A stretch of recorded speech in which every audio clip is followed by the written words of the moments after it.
बात करते हैं हम लोग capacitance of A parallel plate capacitor with a conducting slab between its plate. एक पैरेलल प्लेट कैपेसिटर जिसमें सबसे पहले एयर गैप हम लोग रखे हुए थे। In between the plates there was an air gap. और इस पैरेलल प्लेट कैपेसिटर के कैपेसिटेंस का फॉर्मूला हम लोगों ने डिराइव किया था। इसके कैपेसिटेंस को हम लोग लिखना है सी नॉट इक्वल्स टू, फॉर्मूला था epsilon naught A by D. याद होगा आप सबको, d was the distance between its plates and a the cross sectional area of the plates। तो ये था पैरेलल प्लेट कैपेसिटर का कैपेसिटेंस। कब? जब दोनों प्लेट्स के बीच हम लोग एयर गैप को मेंटेन कर रहे हैं। अब इस टॉपिक में कहा गया हमें कैपेसिटेंस कैलकुलेट करना है एक पैरेलल प्लेट कैपेसिटर का, बट अब हम लोग उसके बीच में एयर गैप को मेंटेन नहीं करेंगे, बल्कि उस पैरेलल प्लेट कैपेसिटर के प्लेट्स के बीच में हम लोग एक conducting slab means a conductor, a metal of certain thickness, उसे हम लोग इंट्रोड्यूस करेंगे। पहले इस फॉर्मूले को हम लोग डिराइव करते हैं और फिर समझते हैं कि ऐसा क्यों किया जाता है। कंडक्टिंग स्लैब को इंट्रोड्यूस करने का पर्पस एक्चुअली क्या है। तो दिख रहा हमें डायग्राम में एक पैरेलल प्लेट कैपेसिटर, दो प्लेट्स के बीच डिस्टेंस है d, हर प्लेट का एरिया हम लोग a मान लेंगे और इसके प्लेट्स के बीच एक कंडक्टिंग रॉड को हम लोग इंट्रोड्यूस किए हैं जिसका थिकनेस t है।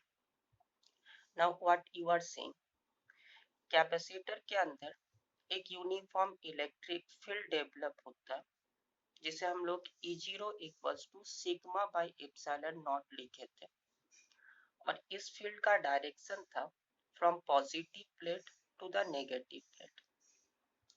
Now as you are seeing inside a metal electric field का वैल्यू 0 होता है।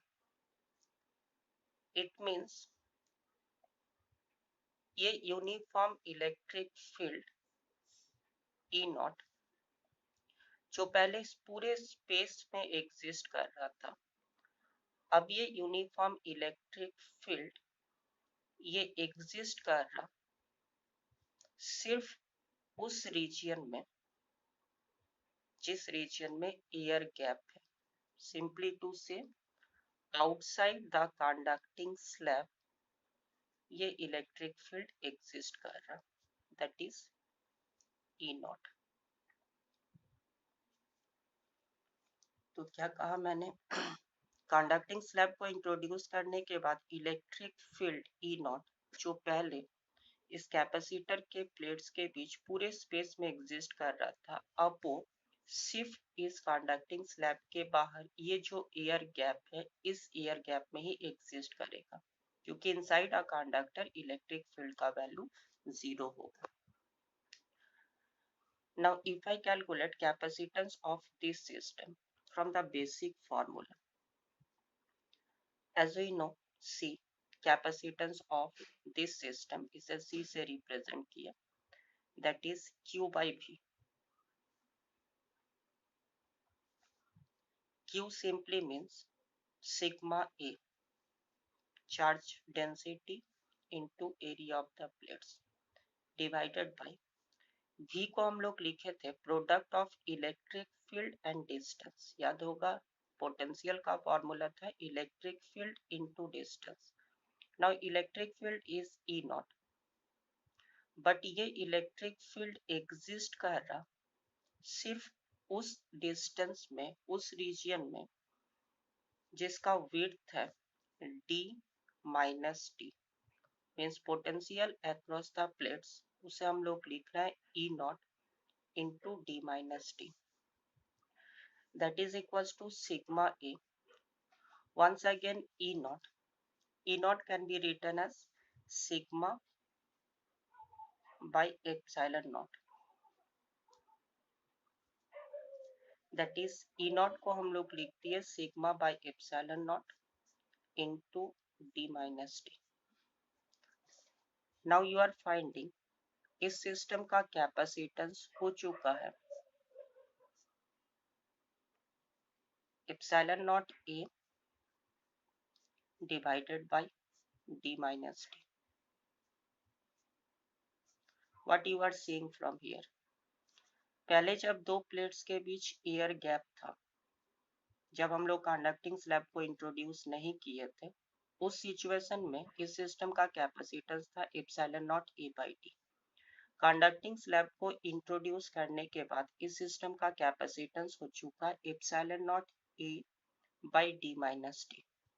As you are seeing denominator term decrease किया, डी से डी माइनस टी हुआ। इट मीन्स किस सिचुएशन में कैपेसिटेंस का वैल्यू ज्यादा होगा, जब एयर गैप हो या जब कंडक्टिंग स्लैब हो।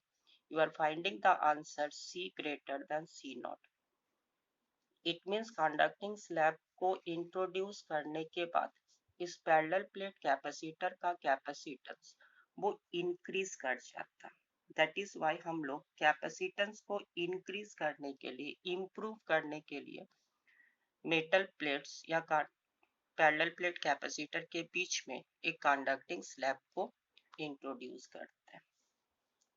Now we are dealing with a special case. What will happen if D equals to T? D equals to T. It means whole of the space of the parallel plate capacitor is filled with this metallic slab या conducting slab. It's if D equals to T, this term is 0. So C will simply be infinite.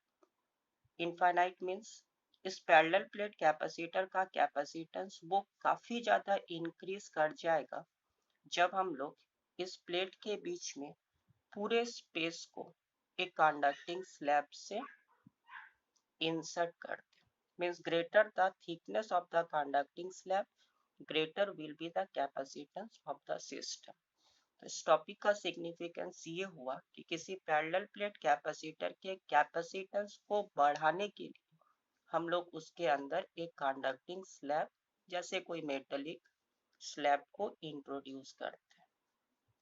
But as the conducting slab is very costly, इसमें हम लोग iron, copper इस तरह के metallic slab को introduce करेंगे। चूंकि metal are costly, so we will come to the next derivation जहां इस कंडक्टिंग स्लैब को रिप्लेस कर देंगे हम लोग एक डाइलेक्ट्रिक स्लैब और एक इंसुलेटर से। For example you may use a paper, rubber pad and so on, that will make the system more cheap और उसके कैपेसिटेंस को भी हम लोग इंक्रीज होते हुए देखेंगे। That will be discussed in our next topic.